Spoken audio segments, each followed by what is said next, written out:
LSU at Clemson.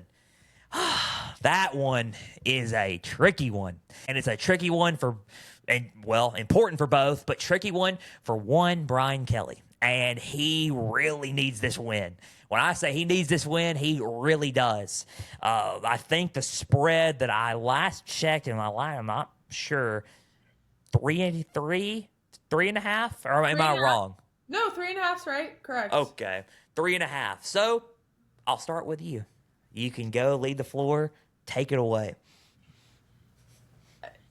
Clemson wins. Hands down. I don't know who has a better defense in the country than Clemson. They have the best defense in the country. They have 4 out of 5 of their offensive linemen returning.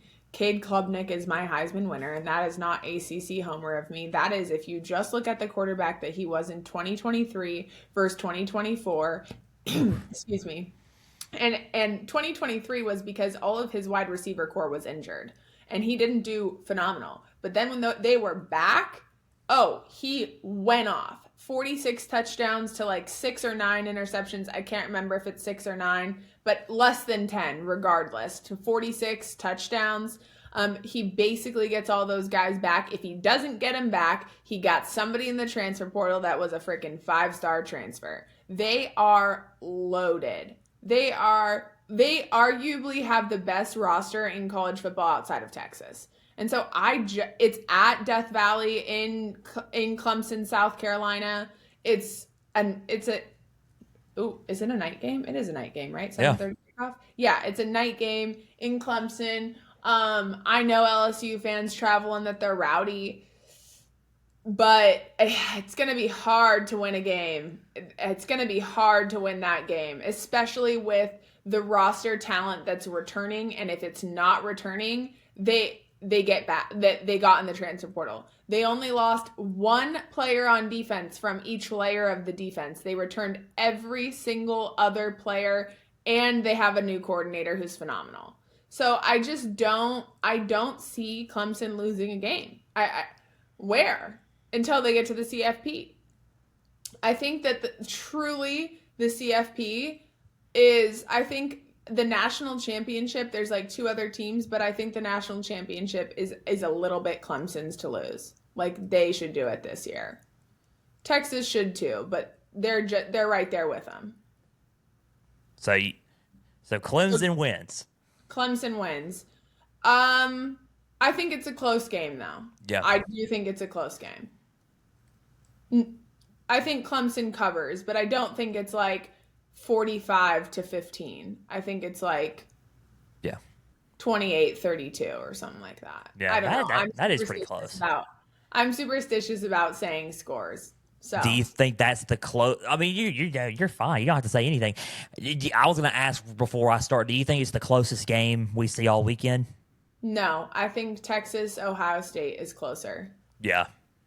Yeah. All right. So you would think that Clemson covers for sure. Just they get the win. They just cover. Yeah. Yeah. That's good. I mean, hey, Clemson, they need it too. They need to prove that, hey, we're legit this year and we're coming for everybody. So LSU at Clemson. LSU's keys to this are simple. They need to win the line of scrimmage battle. That's a tough D-line that LSU's going to go up against, man. Yes. They have one of the best D-lines in the country, and Tom Allen is not afraid to say it either. He is confident in his D-line. You get a stat, but LSU also has to establish a balanced run game as well. Garrett Nussmeier threw the ball like it was nobody's business last year.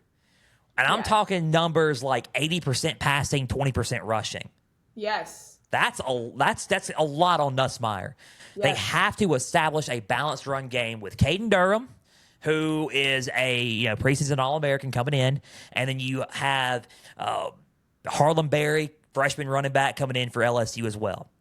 So you got that dynamic duo at the running game. They got talent. Establish the run game. You'll be fine. I think this is a big one. That receiver, this receiver room's loaded. This is a big one. And I think the third key right here for LSU is to try your best to contain that receiver room. And what I mean by that is you got to figure out a way to stop TJ Moore. Got to figure out a way to stop Bryant Wesco and stop Antonio Williams. That is a loaded receiver room, and especially on third down. Like, especially when it's third and short, you throw literally like a slant play. Pick your poison, dude. Cade Klubnik's got options.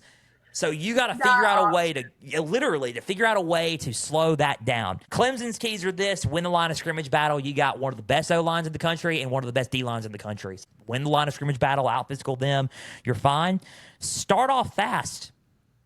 I think starting off really quick, especially if you get the ball first. If you get the ball first, you receive first, you strike. There's some crazy stat that, like, if you score the first touchdown, your chances to win are like 90%. It's something wild like that. And so if you get the ball first and you march down that field and you score a touchdown, you like, truly, you're likely winning that game. So if that's Clemson, they get the ball and they march it down their throats, dubs. Right, you're right, and that's the truth. You have to start off hot. Yeah. I think for number 3 is an interesting one. Figure out a way to slow down that LSU offense. And and you just slow down, contain them, because that LSU offense is still good. You got a loaded receiver room as well. Nick Anderson, Barry and Brown, Xavier Thomas, Aaron Anderson.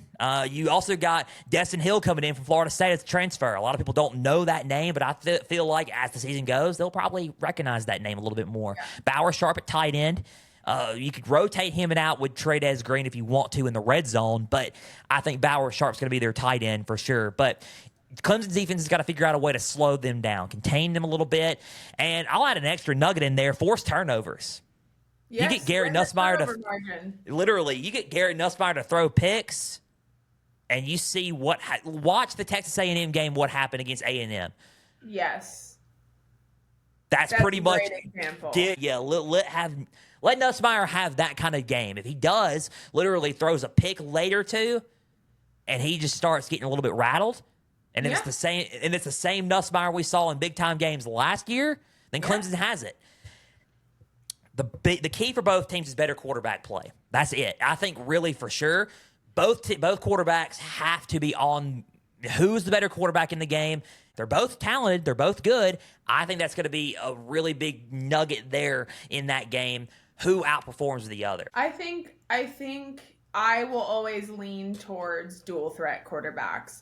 And quite frankly, Cade Klubnik wins that battle every time. You said it yourself. Last year, LSU threw the ball 80% of the time. But if you got a quarterback who can't scramble when a play breaks down, or you can't scramble when you got TJ Parker blind blitzing off like your ass, like, I mean, if you can't scramble and avoid that, and that's truly why I think Clemson wins this game, right?